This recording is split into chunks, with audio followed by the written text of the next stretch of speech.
If you've ever wondered why the cost of prescription drugs in the United States are the highest in the world, or why it's illegal to import cheaper drugs from Canada or Mexico, you need look no further than the pharmaceutical lobby and its influence in Washington, D.C. According to a report by the Center for Public Integrity, congressmen are outnumbered 2 to 1 by lobbyists for an industry that spends roughly $100 million a year in campaign contributions and lobbying expenses to protect its profits. As we first reported this spring, one reason those profits have exceeded Wall Street's expectations is the Medicare prescription drug bill. It was passed more than 3.5 years ago, but its effects are still reverberating through the halls of Congress, providing a window into how the lobby works. Mr. Speaker, I request a recorded vote. The unorthodox roll call on one of the most expensive bills ever placed before the House of Representatives began in the middle of the night, long after most people in Washington had switched off C-SPAN and gone to sleep. The only witnesses were congressional staffers, hundreds of lobbyists, and U.S. representatives like Dan Burton of Illinois and Walter Jones of North Carolina. The pharmaceutical lobbyists wrote the bill. The bill was over 1,000 pages, and it got to the members of the House that morning, and we voted for it at about 3 a.m. in the morning. Why did the vote finally take place at 3 o'clock in the morning? Well, I think a lot of the shenanigans that were going on that night, they didn't want on national television in prime time. The House will be in order. The House will be in order. Steve, I've been in politics for 22 years, and it was the ugliest night I have ever seen in 22 years. The legislation was the cornerstone of the Republicans' domestic agenda and would extend limited prescription drug coverage under Medicare to 41 million Americans, including 13 million who had never been covered before. At an estimated cost of just under $400 billion over 10 years, it was the largest entitlement program in more than 40 years, and the debate broke down along party lines. This is a 15-minute vote. But when it came time to vote, the Republican leadership discovered that a number of key Republican congressmen had defected and joined the Democrats, arguing that the bill was too expensive and a sellout to the drug companies. Dan Burton and Walter Jones were among them. They're supposed to have 15 minutes to leave the voting machine open, and it was open for almost 3 hours. And the votes were there to defeat the bill for 2 hours and 45 minutes. And we had leaders going around and gathering around individuals, trying to twist their arms to get them to change their votes. Mr. Speaker, I move reconsideration. I did not. Thanks to your arm twisting. It was horrible. I mean, we had a good friend from Michigan, Nick Smith, and they even threatened to work against his son who wanted to run for his seat when he retired. I saw a woman, a member of the House, a lady, crying when they came around her trying to get her to change her votes. It was ugly. On this vote, the yeas are 220, the nays are 215. The conference report is agreed to. When the prescription drug bill finally passed shortly before dawn in the longest roll call in the history of the House of Representatives, much of the credit went to former Congressman Billy Tozan of Louisiana, who steered the bill through the House. No, it's just a messy process. I mean, the old adage about if you like sausage or laws, you should not watch either one of them being made is true. It's a messy process. The voting machines were open for 3 hours. Why? Because the vote wasn't finished. You didn't have the votes. No, it wasn't finished. And arms were still being twisted, right? People were being talked to. Walter Jones said it was the ugliest night he had ever seen in politics in 22 years. Well, he's a young member. Had he been around for 25 years, he'd have seen some uglier nights. But it certainly wasn't ugly for the drug lobby, which invested more than $10 million in campaign contributions during the last election and has been a source of lucrative employment opportunities for congressmen when they leave office. Former Senators Dennis DeConcini and Steve Sims, and former congressmen like Tom Downey, Vic Fazio, Bill Paxson, and former House Minority Leader Robert Michael all registered as lobbyists for the drug industry and worked on the prescription drug bill. I can tell you that when the bill passed, there were better than 1,000 pharmaceutical lobbyists working on this. Democratic Congressman John Dingell of Michigan has been in Congress for 52 years and is the new chairman of the House Energy and Commerce Committee, which oversees Medicare. He says the bill would not have passed without the efforts of the drug lobby. There's probably a lot of truth in it that the bill was stacked in their benefit, and it's probably also true that it was written by their lobbyists. You couldn't even walk to the steps of the Capitol without having somebody, maybe one or two, coming up to you and say, can't you change your vote? Can't you vote for this bill? Any other members wish to change their votes?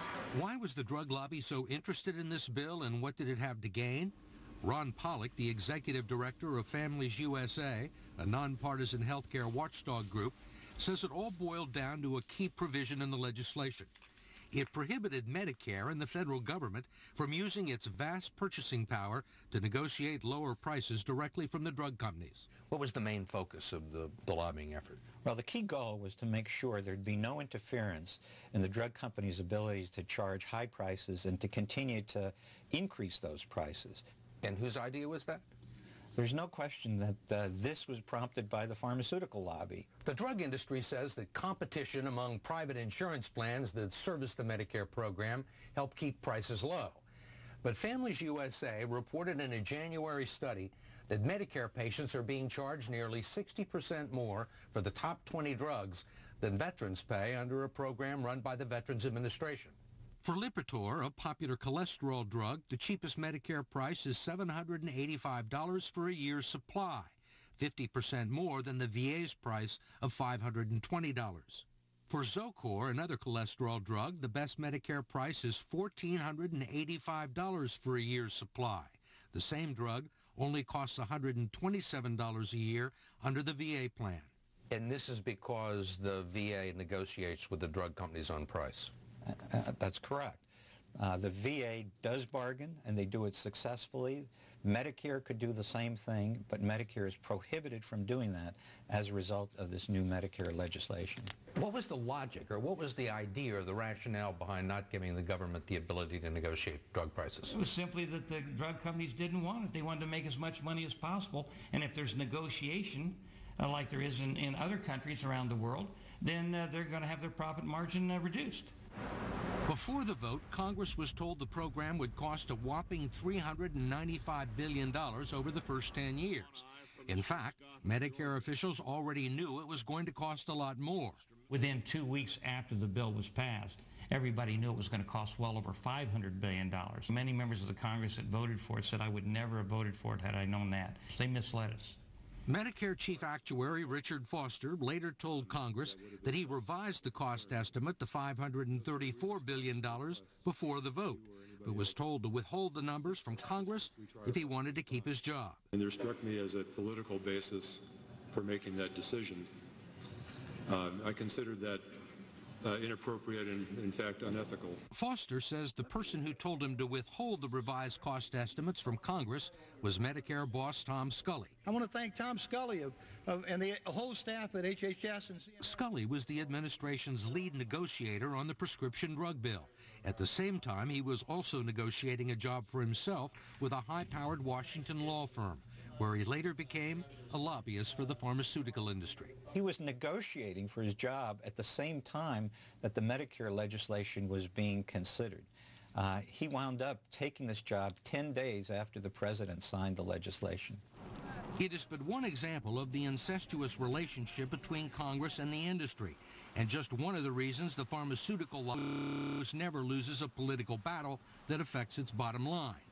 Former Congressman Billy Tozan, who helped push the prescription drug bill through the House, didn't disagree. Has this bill been good for the drug industry? It's been good for the patients whom the drug industry represents. And in terms of profits for the drug companies? Profits and volumes, yes. Your own friend, John Dingell, Yes. says of the 1,500 bills over the last 8 years dealing with pharmaceutical issues, the drug companies, almost without exception, have gotten what they wanted. Yeah, I would think he's correct. They've done fairly well. Why has this lobby been so successful? I believe it's because they stood for the right things. If former Congressman Tozan sounds a lot like a lobbyist for the drug industry, that's because now he is. Billy Tozan of the House of Representatives did great work on this bill. Just 6 weeks after the prescription drug bill was signed into law, Tozan began discussions with the pharmaceutical industry to become its chief lobbyist in Washington. He says it was just one of several lucrative opportunities he'd been offered just before he received some very bad news. I got a call from a doctor at Bethesda who said, you got cancer and it's extremely rare and it could kill you. And then everything changed. Tozan had a cancerous tumor removed from his intestine and was treated with a new medicine called Avastin that had never before been used on that form of cancer. The treatment was successful, and as a result, Tozan said he felt he owed his life to the drug industry.